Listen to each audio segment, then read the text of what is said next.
자, 이번 국어 시간에는 선생님이 지난번에 예고한 대로 뉴스 제작하기 수업을 진행할 예정입니다. 자, 우리가 지금 진행하고 있는 수업의 이름이 뭐냐면 사, 최, 수, 푸. 자, 맛있는 수프, 사채수프. 사상 최대의 수업 프로젝트의 약자인데 사실 우리는 사채수프가 아니라 사실 우리에게 최고로 필요한 수업 프로젝트예요. 자, 우리에게 필요한 것 바로 우리의 안전이죠. 안전. 그리고 여러분들이 학교에 여러 가지 문제를 한번 이야기하던 중에 우리 학교 앞에 지나다니는 그 많은 덤프트럭들. 유난히 우리 학교는 앞에 덤프트럭이 많이 지나다니지 그 이유가 뭐라 그랬어요? 선생님이 인근에 있는 화력발전소 때문에 아무래도 일반적인 차량보다는 굉장히 크고 무섭게 생긴 덤프트럭이 많이 다닌다는 이야기를 했었죠, 우리가. 그리고 그 이야기를 시작으로 우리가 학교 앞에서 덤프트럭이 몇 대가 다니는지 그리고 덤프트럭의 비율도 찾아보고 속도도 구해보고 자, 이제 뉴스를 제작해서 덤프트럭이 안전하게 다닐 수 있고 우리가 안전하게 학교 생활을 할 수 있도록 자, 추가적인 활동을 진행한다고 했어요. 선생님, 그쵸? 우리 지금 우리가 맨날 속도 재고 트럭 숫자 세고 했던 게 모전상거리죠. 강동면 모전상거리의 교통 문제를 해결하는 사, 최, 수, 푸. 사상 최대의 수업 프로젝트가 아니라 우리에게 최고로 필요한 수업 프로젝트를 지금부터 시작해 보겠습니다. 자, 우리가 지금 여태까지 해왔던 활동들이죠. 여러분들의 모습이 보이고요. 우리가 처음에 여름에 보니까 트럭 보니까 보인다, 그치? 우리 기억나죠? 가가지고 이렇게 직접 민경이 열심히 적고 있고 셌던 기억나요. 트럭이 몇 대가 지나가는지 이렇게 너네 막 발을 정자 써서 재기도 하고 막 이랬었는데 굉장히 많은 우리 그때 15분이라는 짧은 시간 동안 덤프트럭이 42대나 지나간 걸 보고 굉장히 놀랬던 기억이 나요. 사진 속에서도 지금 벌써 트럭이 2대나 보이네. 그 다음에 우리는 이걸 가지고 이렇게 비율 그래프, 우리 수학 시간 비율 그래프로 나타내기도 했죠. 그 다음에 비율 그래프로 나타내고 어느 정도의 비율이 덤프트럭이 다니는지도 알아봤어요. 그 다음 과연 이 덤프트럭의 속도는 얼마인지 우리 실제 속도 구하는 수업도 했었어요. 휴대폰 들고 시간 재고 여기서부터 여기에 신호등 밑에까지 달려오는 이 거리에 따른 시간을 재서 시속으로 구했었죠. 비례식을 활용했었어요. 그래서 우리가 지금 이런 수업들을 진행했는데 여러분들이 이렇게 많은 결과물들을 만들어냈으니까 이 결과물을 활용해서 이제 수업을 진행해 보도록 할게요. 자, 이번 시간 수업은 뉴스 제작이에요. 여러분들이 지난 시간에 선생님하고 뉴스를 몇 개 봤었는데 어린이 음료수 뚜껑으로 인한 질식사고 관련된 뉴스 봤던 거 기억나죠? 자, 그런 식으로 TV 뉴스를 만드는 과정을 한번 함께 살펴볼게요. 우선은 주제를 정해야 돼요. 어떤 내용을 보도할지 회의를 해야 되죠. 우리는 지금 요 1단계는 사실은 결정이 돼 있어요. 우리가 선생님 2조로 나눴었는데 첫 번째 조는 우리 학교 앞에 이렇게 덤프트럭에 덤프트럭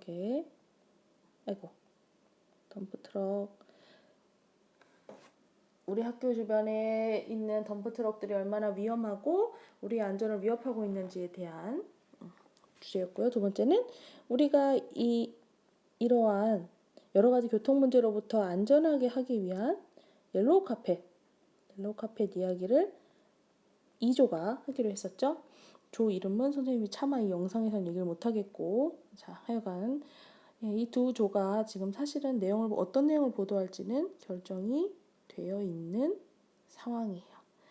자, 덤프트럭과 옐로우 카펫 이야기 나누는데 이제 알리고자 하는 내용을 직접 취재해야 되겠죠.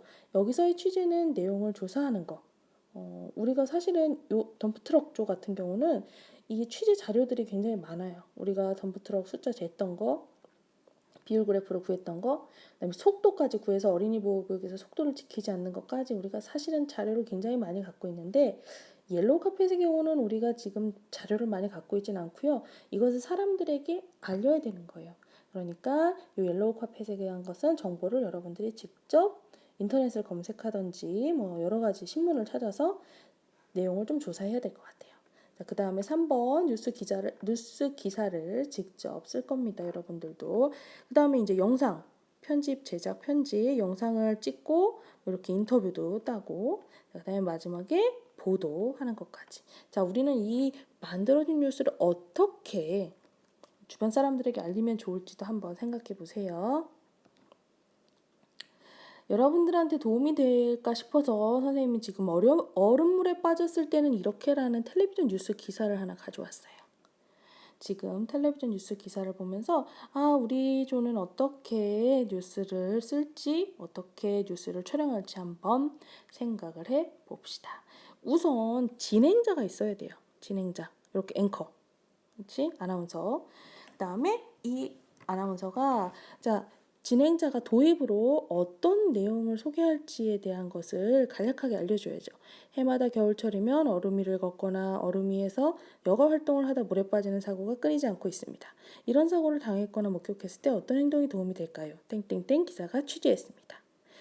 이렇게 한 다음 바로 기자의 보도로 넘어가야 되죠. 기자가 이렇게 마이크 들고 나오죠. 뭐 얼음 위에서 이렇게 마이크를 들고 나온다든지 얼음이 깨지면서 물에 빠진 9살 여자 어린이, 얼어붙은 저수지를 건너다 고립된 13살 남자아이.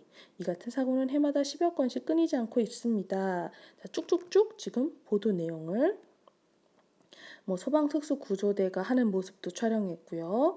그 다음에 물에 빠진 사람은 어떻게 행동해야 되는지에 대한 내용. 최대한 움직이지 말고 얼음을 붙잡고 구조를 기다려야 하고 겨울철 얼음물에서 버틸 수 있는 15분 남짓이니까 움직일수록 체온은 떨어지고 얼음 아래로 들어가면 구조가 어려우니까 옆으로 와서 인터뷰도 해주면 좋죠. 재난안전부부 특수대응단 전문가네요. 그렇죠? 전문가 인터뷰. 숨은 위로 빨리 빠져나오려고 많이 움직이지 말아야 하고요. 움직임이 많아지면 체온이 급격히 떨어져서 저체온증으로 위험한 상황이 될 수 있습니다. 이렇게. 그래서 마지막으로 무엇보다도 중요한 건 겨울철이라도 두께를 알 수 없는 얼음이 함부로 올라가지 않는 것이라고 전문가들은 말합니다. 땡땡땡 뉴스 땡땡땡입니다. 얼음물에 빠졌을 때는 어떻게 해야 돼? 여기 있죠? 직접 끌어오지 말고 장비를 이용해야 하고 직접 구조하지 말고 막 움직이지 말래. 기자가 이런 보도를 했네요. 마무리까지 인터뷰 들어가고 마무리까지. 우리도 이런 식으로 한번 해볼 텐데요. 우선 텔레비전 뉴스를 쓸 때는 다음과 같은 점을 고려해야 된대요. 우선 진행자의 도입에서는 관심을 끌 수 있는 내용을 써야 한대요. 그리고 뉴스에서 보도해야 할 내용으로 유도하거나 전체를 요약하는. 그러니까 한마디로 조금 관심 있게 사람들이 저 뉴스 뭐지? 보고 싶다. 만약에 덤프트럭 같은 경우는 강동초등학교와 모전 상거리에서는 하루에도 수백 대의 덤프트럭이 지나간다고 합니다. 이에 대한 뉴스를 김민규 기자가 보도하겠습니다. 이런 식으로. 도대체 왜 수백 대의 트럭이 지나갈까? 이런 식으로 사람들의 관심을 끌 수 있는 내용이어야 하고요. 두 번째, 기자의 보도에는 충분한 정보를 제공하기 위하여 인터뷰한 내용이나 관련 자료에 대한 설명을 써야 된대요. 이때 하나의 주제로 일관성 있게 써야 된대요. 충분한 정보를 제공하기 위해서 인터뷰한 내용. 사람들에게 인터뷰한 거지. 만약에 거기를 맨날 우리 그 길을 왔다 갔다 하는 우리 대현이한테 신호도 없는데 덤프트럭들을 피해서 매일 아슬아슬하게 길을 건너야 해서 정말 위험하게 느껴져요. 인터뷰를 할 수도 있고 아니면 규빈이한테 저는 맨날 그 길을 걸어가는데 트럭들이 너무 빨리 달려서 저는 매우 위험하다고 생각해요. 아니면 트럭들이 너무 속도를 지키지 않고 빨리 달리는 데다가 먼지가 너무 많이 일어서 호흡기에도 안 좋고 건강도 나빠지는 것 같아요. 이런 식으로 인터뷰해도 되고요. 그리고 관련 자료에 대한 설명. 옐로우 카펫 같은 경우는 요즘 옐로우 카펫이 어린이 보호를 위해서 많이 보급되고 있다고 합니다.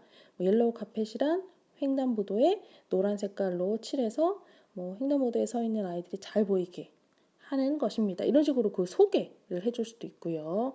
자, 요 기사의 보도에는 결국에는 가장 중요한 핵심 내용이 들어가기 때문에 이 부분을 좀 충실하게 잘 해야 될 것 같아요. 자, 그 다음 기자의 마무리에서는요, 전체 내용을 요약하거나 핵심 내용을 다시 한번 강조해 주세요.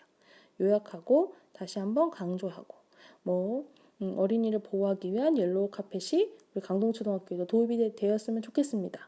아니면 뭐 덤프트럭들 때문에 어린이의 안전이 위협받고 있습니다. 뭐 강동 어린이 방송국 우서희 기자였습니다. 우서희 기자였습니다. 뭐 이런 식으로 전체 내용을 요약하거나 핵심 내용을 한 번 더 강조할 수도 있어요. 자, 그러면 지금 교과서에 여기 지금 보아 있는데 텔레비전 뉴스 짜임에 따라 뉴스 기사 제목도 정하고요. 자, 진행자의 도입, 기자의 보도, 기자의 마무리 있어야 돼요. 그러면 지금 보면은 우선은 대본을 써야 될 사람도 있어야 되고 영상을 촬영해야 될 사람도 있어야 되고 기자도 있어야 되고 그다음에 진행자도 있어야 되고 사실은 뭐 인터뷰를 한다고 하면 인터뷰하는 사람도 들어가야 되고 아마 1인 몇 역을 해야 될지도 모르겠어요. 굉장히 많은 역할을 해야 될 것 같은데 어쨌든 뉴스가 짜임새 있게 제작될 수 있도록 노력해 보도록 합시다. 자, 지금 보면은 이제 텔레비전 뉴스 기사를 여기 책에다 쓸 건데요. 자, 여기 진행 제목, 그 다음에 진행자의 도입, 멘트, 관심을 끌만한 내용, 기자의 보도, 우리 전하고자 하는 핵심 내용, 인터뷰 같은 거 실어도 좋아요.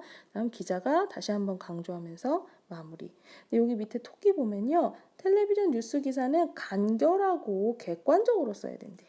너무 장황하거나 자신의 생각만 내세우는 주관적인 이야기는 할수 없습니다. 자, 이게 이제 우리 뉴스를 평가하는 관점인데요. 평가 관점을 한번 보면 이렇게 만들어야 되겠다 생각할 수 있을 거예요. 우선은 진행자의 도입에서는 관심을 끌 수 있는 내용, 그 다음에 텔레비전 뉴스의 핵심 내용을 잘 요약해서 단 관심을 끌자고 막 비속어를 사용한다든지 뭐 우스꽝스러운 이야기를 한다든지 이거는 텔레비전 뉴스예요. 굉장히 진지한 거야. 그치? 그렇게 하면 안 되고요. 그 다음 기자의 보도에서는 인터뷰한 내용. 인터뷰. 재밌게 인터뷰도 들어가면 좋을 것 같아요. 그다음에 관련 자료. 필요한 내용들을 적절하게 활용해 보세요. 기자의 마무리에서는 다시 요약하거나 한 번 더 강조해서 이 뉴스를 우리가 왜 전하고자 하는지에 대한 이야기를 다시 한번 해주면 좋을 것 같습니다. 자, 우리 수업 시간에 두 팀으로 나뉘어서요. 오늘 5시간, 국어 시간 동안에는요. 열심히 뉴스를 만들고 촬영해 보도록 하겠습니다. 수업 시간에 만나요.